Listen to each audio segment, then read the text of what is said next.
السلام عليكم ورحمة الله وبركاته. طلاب الصف الثاني الإعدادي، أهلا وسهلا بيكم يا أبطال. النهاردة هنحل مع بعض الجنرال اكسرسايز على الوحدة التانية، صفحة 92 93 94، كتاب المعاصر إنجليزي تاني إعدادي. لايك وشير واشتراك في القناة عشان يوصلكم كل جديد يا شباب. أول حاجة نصوص الاستماع. هتقول له هنا سارة is 14 years old، سارة عندها 14 سنة. هنا هتقول له about stay safe online، يعني بيقول لك ايه اللي ممكن سارة ومنى كانوا بيتكلموا عنه. هتقول له ان ازاي هم يبقوا آمنين على الإنترنت. رقم 3 هتقول له to keep your information safe، عشان يتخلي معلوماتك بتكون آمنة. رقم 4 هتقول له you should check the setting، لازم ان انت تفحص الاعدادات of the website بتاعت طبعا المواقع.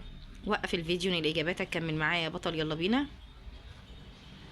هنا بيقول لك تشوز ذا كوريكت انسر. اول واحده هنا هتقول له باسورد سترونج باسورد، يعني كلمه سر قويه. رقم 2 هتقول له ايدنتيتي اللي هي الهويه. رقم 3 هتقول له هنا should be kept private، يجب ان انت تبقى امن. رقم 4 هتقول له are used by teenagers، تستخدم بواسطة المراهقين. هنا هتقول له experience الخبرات. رقم 6 هتقول له share our personal data، يعني مشاركة. طبعا هنا بيقول لك we shouldn't share، يعني يجب ألا نشارك our personal data، معلوماتنا الشخصية.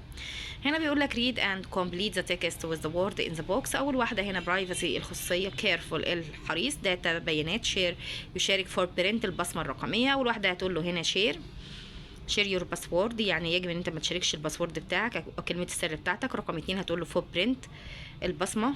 رقم 3 هتقول له برايفسي، طبعا رقم 3 هتقول له داتا البيانات. رقم 4 هتقول له برايفسي سيتنج اللي هي بيانات الخصوصيه. وقف الفيديو، انقل اجاباتك، كمل معايا. دي صفحه 92 على بقى بطل على صفحه 93. بعد قراءه الفقره اول واحده هتقول له فريندز في التشوز. رقم 2 هتقول له ان امبورتنت اللي هي عكس كلمه امبورتنت، هو بيقول لك هنا ذا اوبوزيت عكس الكلمه، هتقول له ان امبورتنت.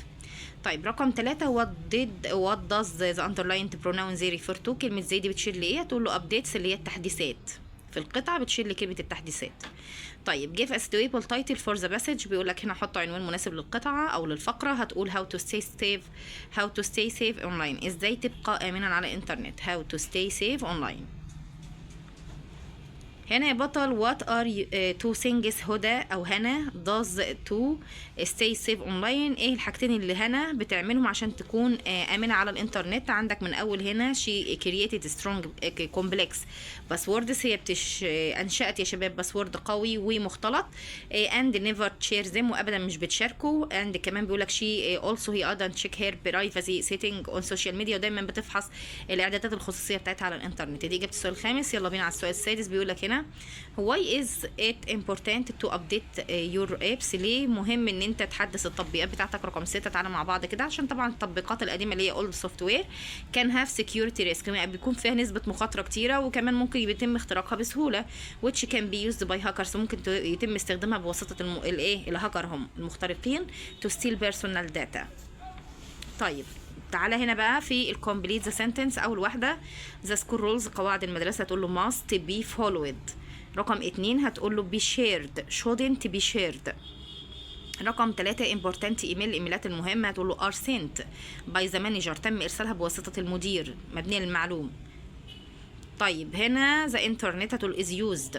هنا يا بطل في الكومبليت في الكومبليت اول حاجه ده دايلوج بقى، ديت محادثه. بيقول لك فارس is asking his older brother، يعني فارس بيسال اخوه الكبير زياد for advice عن نصيحه. هنا هيقول له شور بالتاكيد. ذا فيرست ثينج اول حاجه is used strong password، ان انت تستخدم كلمه سر قويه. دي صفحة 93. وقف الفيديو، انقل الكلام او الاجابات بالراحة خالص كده على قلب ميلك، وكمل معايا الفيديو. تعالى يا بطل هنا في المحادثة هتقول له create a strong password. تاني حاجة هتقول له what also should I do. رقم 4 هتقول له you should tell me، يجب ان انت تخبرني. هنا هتقول له you are welcome، انت مرحب بيك. طيب هنا في القصة اول واحدة هنا هتقول له true، تاني واحدة هتقول له false خطأ. who said this، من الجملة دي I won't give up I will fix this، بيقول لك انا مش هستسلم وهصلحها. طبعا قالت كده امل، وهنا بتقول لها it's okay to make mistake، عادي جدا انت تعمل اخطاء دي يارا. نيجي هنا بقى للدايلوج للباراجراف. معذرة بيقول لك اكتب باراجراف من 100 كلمة. how to protect your online identity، ازاي تحمي الهوية بتاعتك على الانترنت. اهو يا شباب، وده الباراجراف اهو، وبكده نكون وصلنا لنهاية الفيديو. ما تنسوش يا ابطال تدعمونا بلايك واشتراك في القناة عشان يوصل لكم كل جديد من حل التدريبات والواجبات. بحبكم في الله، مع السلامة.